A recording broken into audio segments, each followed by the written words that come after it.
Hello student. आज का हमारा टॉपिक है भारत में कपड़ों का इतिहास। जो हमारा भारतवर्ष है उसमें जो हमारे राजा महाराजा होते थे वो किस तरह के कपड़े पहनना पसंद करते थे, तो आज हम इसी टॉपिक पे बात करने जा रहे हैं। जो उस टाइम के हमारे जो राजा महाराजा थे इतिहास में, वो जो उनके जो कपड़े थे वो अपने जो धोती और जैकेट और अपनी ज्वेलरी, अपनी पगड़ी और अपनी ज्वेलरी के लिए बहुत ज़्यादा प्रसिद्ध हैं। उनकी जो राजा महाराजा थे हमारे, वो हमारी जो ज्वेलरी पहनते थे उनमें अलग अलग नग से, अलग अलग बीड्स से काम किया जाता था। और उनकी जो ईयरिंग्स होते थे वो भी थोड़े हैवी होते थे। जो उनकी पगड़ी होती थी वो अलग अलग मटेरियल से पगड़ी बनी हुई होती थी। उनकी स्टाइलिंग अलग अलग होती थी।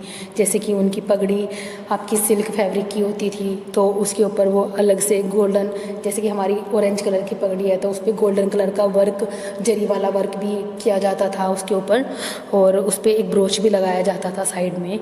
वो हमारे जो पुराने टाइम के राजा है वो पहनना पसंद करते थे। और जो उनकी जो जैकेट होती थी उस जैकेट के ऊपर भी वर्क काफ़ी हैवी होता था। और वो ईयरिंग्स जो पहनते थे वो भी थोड़े बड़े होते थे, तो उनकी ज्वेलरी भी काफ़ी प्रसिद्ध रही है। वहाँ की जो रानियाँ थी वो रानियाँ भी अपनी ज्वेलरी और अपने जो उनके जो कॉस्ट्यूम्स होते थे उनके लिए काफ़ी फेमस हैं। जो रानियाँ थी वो काफ़ी हैवी लहंगा पहनती थी। जैसे हमारी जोधा टाइम में जोधा ने काफ़ी लहंगे, उनके जो लहंगे थे वो काफ़ी प्रसिद्ध रहे हैं। उन लहंगों पे अलग अलग तरह से काम किया जाता था। काफ़ी हैवी बॉर्डर होते थे उनके जो दुपट्टे कंट्रास्ट में होते थे, दुपट्टों पे भी काफ़ी हैवी वर्क किया जाता था। जो उनकी ज्वेलरी होती थी वो ज्वेलरी भी उनकी बहुत सुंदर होती थी। स्टोन्स वगैरह की ज्वेलरी पहनना पसंद करते थे। तो आज हम इस टॉपिक पे बात करने जा रहे हैं, भारत में कपड़ों का इतिहास। जो भारत में कपड़ों का इतिहास है वो क्या था, तो आइए स्टार्ट करते हैं हमारा टॉपिक, भारत में कपड़ों का इतिहास। भारतीयों ने मुख्य रूप से विकसित कपास के बने कपड़े पहने हैं। इंडिया पहली जगह में से एक था जहां कपास की खेती की जाती थी और हड़प्पा काल के दौरान 2500 ईस्वी पूर्व के रूप में भी इस्तेमाल किया जाता था। मतलब जो हमारा भारतवर्ष है वो कपास की खेती के लिए काफ़ी प्रसिद्ध है, क्योंकि उसने ही कपास का जन्मदाता माना जाता है। यहीं पे जो हमारे लोग थे, पिछले हमारे हिस्ट्री में जो लोग थे वो अपना कपास ही पहनना ज़्यादा पसंद करते थे, क्योंकि जो कपास है, जो कॉटन है, उसे पहनने के तब हम उसको यूज़ करते हैं, हम खुद भी उसको यूज करते हैं, तो हमें बहुत आराम मिलता है, हमारी बॉडी को बहुत शीतल प्रदान करता है कपास। प्राचीन भारतीय कपड़ों के अवशेष सिंधु घाटी सभ्यता, चट्टानों की कटाई की मूर्तियाँ, गुफा चित्रों और मंदिरों स्मारकों में पाए जाने वाले मानव काल के रूप में प्राप्त मूर्तियों में पाया जा सकते हैं। ये ग्रंथ मानवों के कपड़े पहनते हैं जो शरीर के चारों ओर लपेटे जा सकते हैं। साड़ी के उदाहरण को पगड़ी और धोती के रूप में लेना। पारंपरिक भारतीय पहनने ज़्यादातर शरीर के चारों ओर कई तरह से बटे हुए थे। कपड़े प्रणाली व्यक्ति की सामाजिक और आर्थिक स्थिति से भी संबंधित थी। समाज के ऊपरी वर्गों ने मसीजनी कपड़े प्रणाली व्यक्ति की सामाजिक और आर्थिक स्थिति से भी संबंधित थी। समाज के ऊपरी वर्गों ने मसीजनी वस्त्र और रेशम के कपड़े पहन लिए थे, जबकि आम वर्ग स्थानीय रूप से बने कपड़ों से ही बना वस्त्र पहनते थे। उदाहरण के लिए अमीर परिवार की महिलाएं कपड़े पहनती थी, विशेष रूप से साड़ी जिसमें रेशम के बने होती थी। चीन, लेकिन आम महिलाओं ने कपास या स्थानीय कपड़ों से ही बनी साड़ी पहनी थी। सिंधु सभ्यता रेशम उत्पादन की प्रक्रिया को जानते थे। मतलब जो यहाँ की जो महिलाएं थी, जो ऊपर थोड़ी ऊंचे घराने की औरतें होती थी, वो रेशम को पहनना पसंद करती थी। काफ़ी हैवी ब्रोकेट और रेशम आपका पहनती थी वो महिलाएं। लेकिन जो थोड़ी नीचे वर्ग की महिलाएं थी वो अभी भी कपास को ही पहनती थी।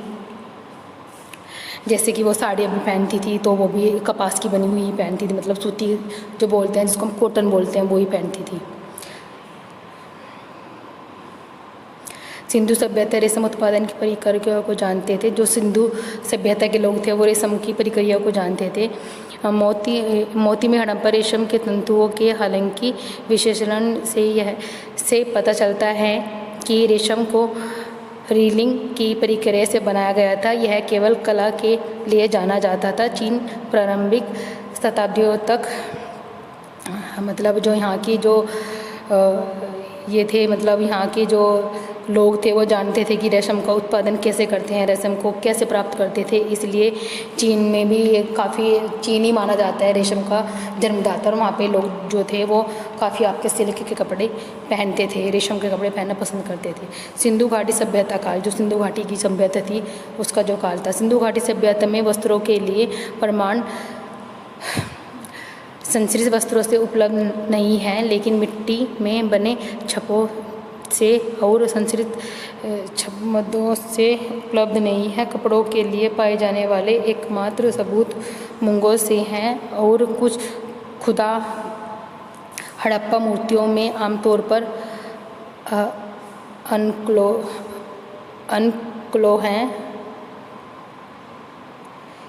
इन छोटे चित्रों से पता चलता है कि आमतौर पर पुरुष अपनी कमर पर लंबे कपड़े पहनते थे और पीठ पर इसे बांधे रखते थे। जैसे घनी पकड़ने के लिए कुछ समुदाय में पगड़ी भी कस्टम में थी। मतलब वहाँ के जो लोग थे वो पगड़ी भी पहनना पसंद करते थे।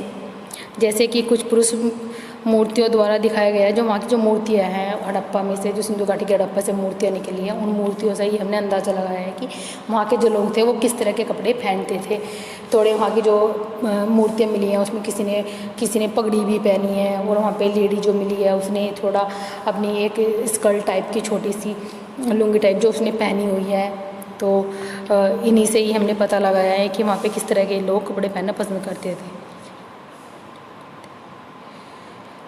जैसे कि कुछ पुरुष मूर्तियों द्वारा दिखाया गया था। सब शख्स यह भी दर्शाते हैं कि ऊंचे दर्जों के समाज में पाए कंधे पर लंबे वस्त्र पहनने की परंपरा थी, जो उनके धन को दिखाने के लिए थी। उस समय की महिलाओं की सामान्य पोशाक घुटने की लंबाई तक की बहुत कम स्कर्ट थी, जो कमर नंगे छोड़ रही थी। मतलब जो कमर से जो नीचे होती है वहीं से जो छोटी सी स्कर्ट पहनती थी।